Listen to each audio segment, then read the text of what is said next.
रिंचिंग भाई अमर रहे।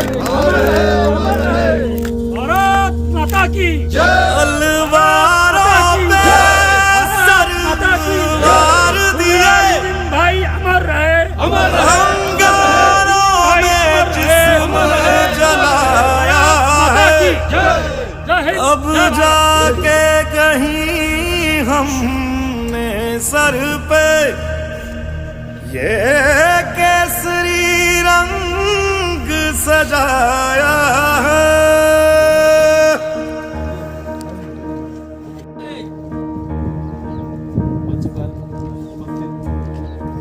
आपके क्षेत्र के दिए, जिनमें से एक हमारे वीर शहीद सूबेदार रिगजिंग दोरजे जी, जो गोरखा स्काउट में माउंटेनियरिंग में भारतीय सेना द्वारा 12 अभियानों को बेहद सफलतापूर्ण करके आ जाने से उनके साथी और वो सभी चपेट में आ गए ग्लेशियर की। गंभीर रूप से घायल होने के बावजूद उन्होंने अपनी जान की परवाह न करते हुए अपने अन्य 8 साथियों को वहां से सुरक्षित निकालकर सुरक्षित स्थान पर पहुंचाया।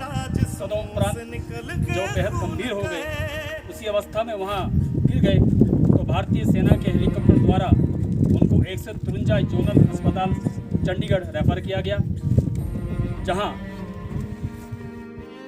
उन्होंने अपनी अंतिम सांस तक एक युद्ध जैसे युद्ध नायक, एक शहीद वीर उसकी तरह लड़ाई लड़ी और अंतिम समय जब सांस ली तो उस भारत माता की गोद में उन्होंने अपने 8 जवानों को सुरक्षित सौंप कर गए। ऐसे वीर शहीद को कोटि कोटि नमन करता है। धन्य है वो जननी जिसने ऐसे वीर को जन्म दिया, और धन्य है वो बहन जो ऐसे वीर की सहभागी, उनकी साथी रही। मैं चाहूँगा बहन, भीष्म ने जो लिखा था वो तो होके रहना था, लेकिन आज एक छोटा सा चिचम गांव भारतवर्ष के मानचित्र में स्वर्णिम अक्षरों से लिखा जाएगा। जब कभी डोगरा स्काउट की बात चलेगी तो सूबेदार मेजर सूबेदार रिगजिंग दोरजे जी का नाम स्वर्णिम अक्षरों में लिया जाएगा।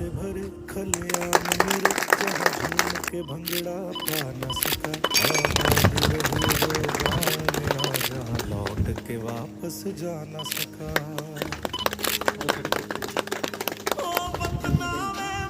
और इस क्षेत्र में सभी लोगों को नमस्कार करता हूं, और स्पेशली हमारे जो एसएसएफ सलाम एंड सम्मान फाउंडेशन की तरफ से जो सारे मेंबर्स आए हैं, उनका भी इस चिचम गांव में बहुत बहुत स्वागत करता हूं।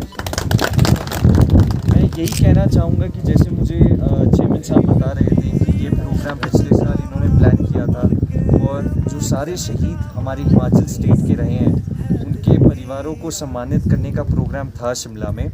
बट जो परिवार नहीं आ पाए, अब वो उन लोगों के पास उनके घर द्वार आ रहे हैं, तो ये बहुत ही बड़ी बात है। मैं समझता हूँ कि जो वो सम्मान नहीं हासिल करने आ पाए उस जगह पे शिमला में, उनके घर ये स्वयं चल के आ रहे हैं, पूरी टीम चल के आ रही है, तो ये बहुत ही सराहनीय काम है।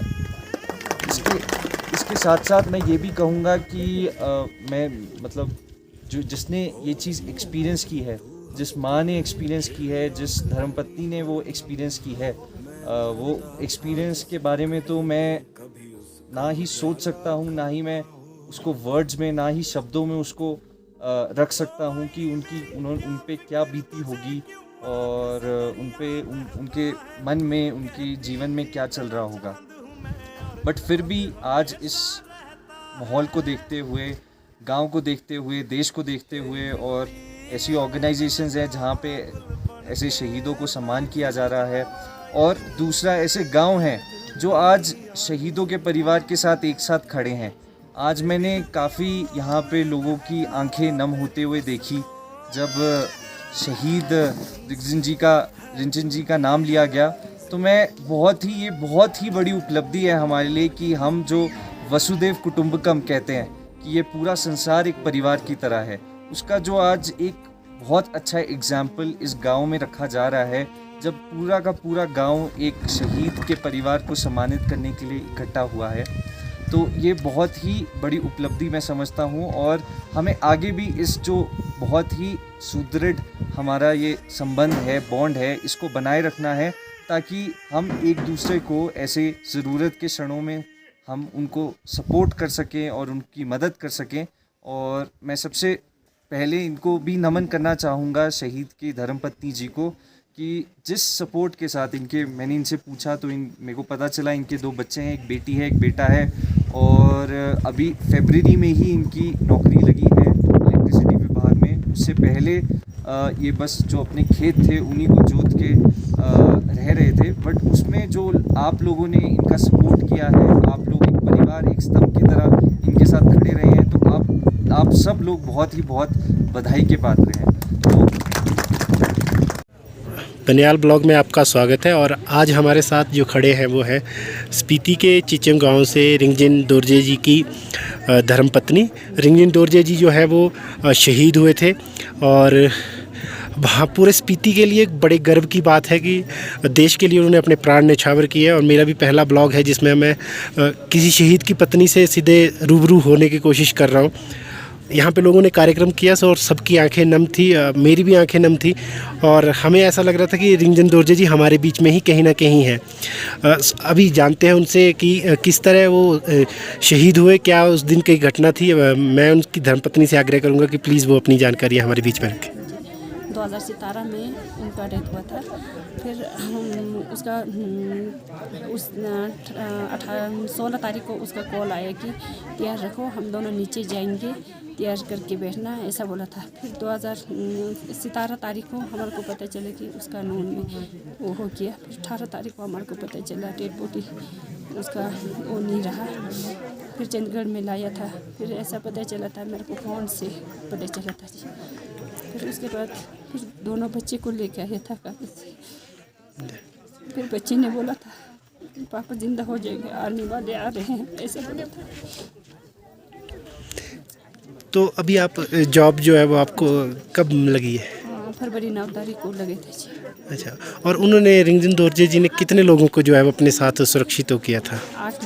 9 लोग थे, 8 लोगों को बचाया, खुद का एक्सीडेंट हो गया जी। आप लोगों के लिए कोई संदेश देना चाहते हैं? कुछ भी नहीं है जी। फिर अभी मैं आर्मी वालों को बोलती हूँ, सब जो जिनके साथ आर्मी वालों के साथ शादी किया हुआ है उन लोगों को बोलती हूँ पति के साथ अच्छी तरह से रहना।